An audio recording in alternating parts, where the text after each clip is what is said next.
Hello, welcome to today's program. Gary and I are here today together, my husband, and I'm excited about my new book, Nasty Gets Us Nowhere. We're going to be sharing from that today. Gary, God's done a lot of great things in our marriage over 38 years, hasn't Absolutely, and our anniversary is this week, actually. It is. So it's yes, happy anniversary greatly happy to you. to you too, my dear. Yes. I love your new book, Nasty Gets Us Nowhere. Just the title catches your attention. Well, it's about women and men succeeding together, which is the byline to it. Sure. But your wisdom, I've read, of course, I've heard you teaching for 30 years, but this book has so much new information in it. I just love the chapter on the difference between men and women and how they communicate. I thought that was fabulous. And I tell you, anyone that talks to the opposite sex, I think, in business or marriage needs to understand some of the things you have in here. And you also share in the book, which I really appreciate. Oh, yes, I have a chapter in your book. He does a whole chapter on what women need to know about men and what men are looking for from women. And that's so crucial because so many times we go into relationships thinking, what I want out of the relationship, what I need out of the relationship, but we don't know how to give what the other person needs. And for us to get what we need out of the relationship, we also need to give what the other person needs, and getting our eyes on how to do that. And I also talk to you single ladies as well, and you single gentlemen. There's a whole chapter on should you get married and how to look for the right person. Yeah, it's a great book. And some principles that even we've been taught in the culture that are lies about marriage, about relationships, about can men and women really get along or not. And some of the filters that we all see the opposite sex through because of the lies in the culture. And when you go into the relationship thinking it's not going to work, guess what? It's not going to work because you've already believed a lie before you ever started in the relationship. Yeah, no, it's fabulous. And the brain difference. I learned a lot from that chapter. That was really interesting. About the brains of men and women, and I was surprised myself to find out. Yeah, great. God actually made a man's brain different than He made a woman's brain. And did you know that, right? So there's a lot of ways we think and don't think. So we have to understand a little bit more about how that other person's wired, how they're geared, and what God intended for them to be focused toward because of the way He made their brain. Exactly. We are different. We're equal, but we are not the same.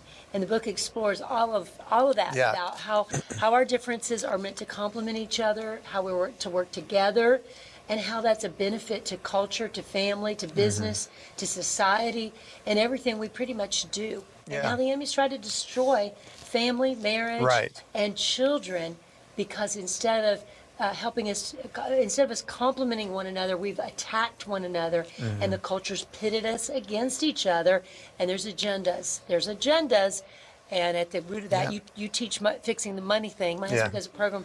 If you've never seen it, you should check it out. It's called Fixing the Money Thing, and where we both talk sometimes together, but he also does a lot by himself about how to get through the financial problems. And of course, we know finances affect marriage. We talk a little bit in the book about finances and the impact of finances too, but you talk a lot about that. There's always a root. You know, you follow the money, you find the agenda, and the agenda is to divide men and women, to destroy family, to destroy children's lives. That's right. It's all about really coming against God's plan. Really, that's what it's about.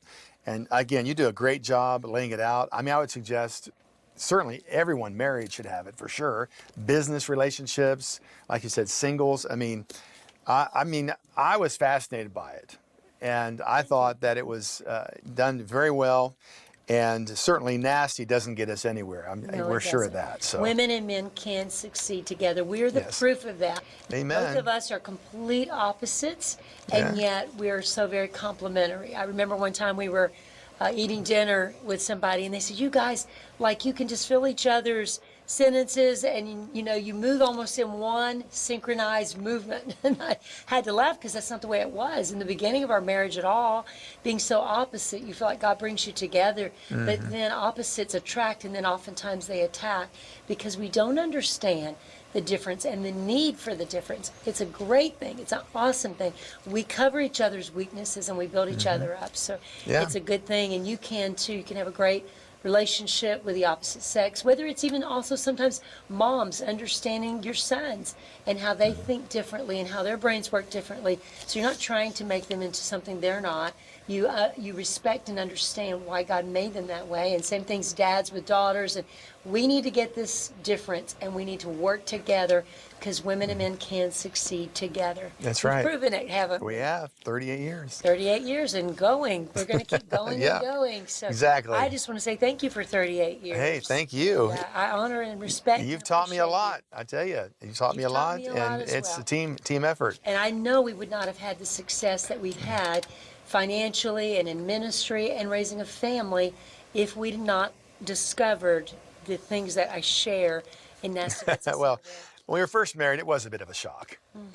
It was. Because I didn't know It was. that there's that much difference. I didn't quite know that. It was great to learn how it all worked. Yes, yes, it is. It is definitely a shock. I think to men more probably than women. Maybe so. I don't Because know. we I think start in relationship. We look at a gentleman. We're like, I can change that. I'll change that. And women have this checklist in their mind, what they love about the person, but also the things they're going to add.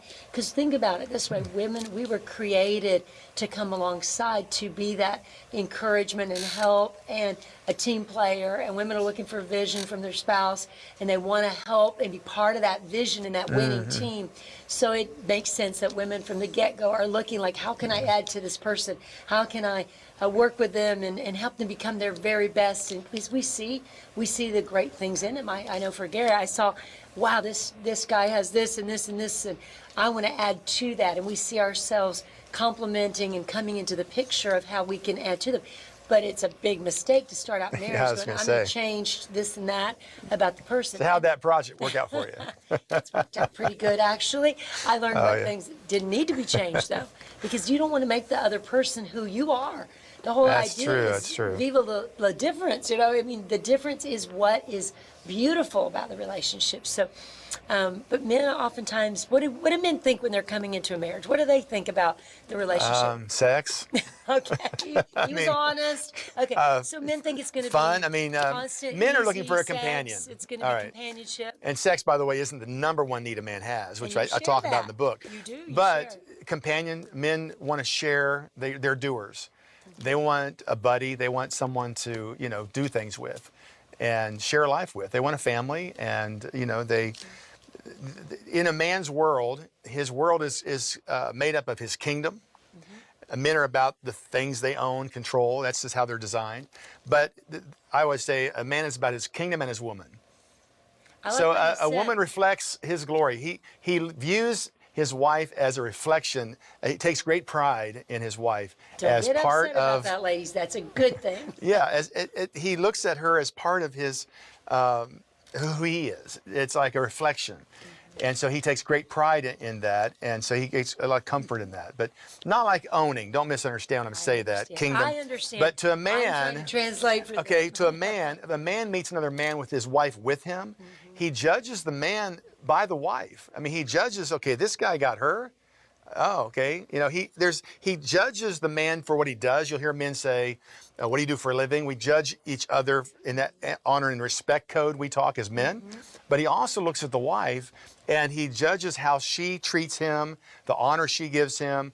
And a man's world, he kind of bounces off that and says, okay, he's trustworthy. I can listen to When I him. was reading your chapter, I remembered that about because you say how good you feel to have me on your arm, to know Right, that right, this is right, my sure. wife. It's not a demeaning thing, and that's where the world has lied to us, ladies, and tried to make us feel that it's demeaning that a man wants to feel proud of his wife or feel like this is my wife, as you said, Right, my woman, right. Exactly. And that sex, even you're not talking about cheap sex. You're talking about someone committed Exactly. to life with you. Exactly. And so sometimes we've also, ladies, we've been taught that for a man to want sex or to even say that is like, oh, that's demeaning.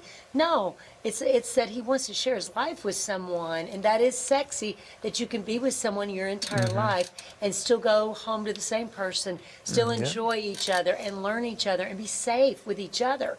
Exactly. Yeah. I mean, God made the whole thing work. I mean, he designed it. If you do it his way, you're going to have a good life, and that's the basics. But the culture is doing everything Satan is doing everything to tear it completely upside down.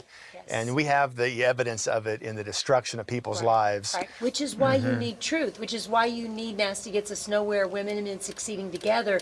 You need to see the lies for what they are. I know I was indoctrinated from the time I was in 5th grade all the way through school. I was indoctrinated with messages that were anti-male, that were against men. They were trying to say that men are the bad guy, the problem, the trouble. We were taught to blame. And as a woman, you can do anything. You can accomplish anything. And yet men were not told those messages. And so we had a whole deficit now, a breakdown, if you will, of kids young men not knowing what their destiny is and feeling less, and women not knowing how to look to men. So. Yeah, well, someone's got to mentor the kids. That's right. Right? That's right.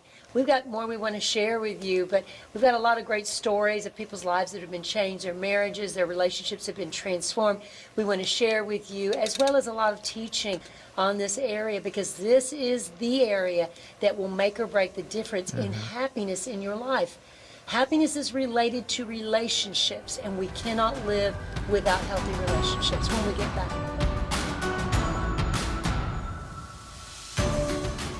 Thanks for watching, and if you enjoyed this video, make sure to visit me at Drenda.com and subscribe now.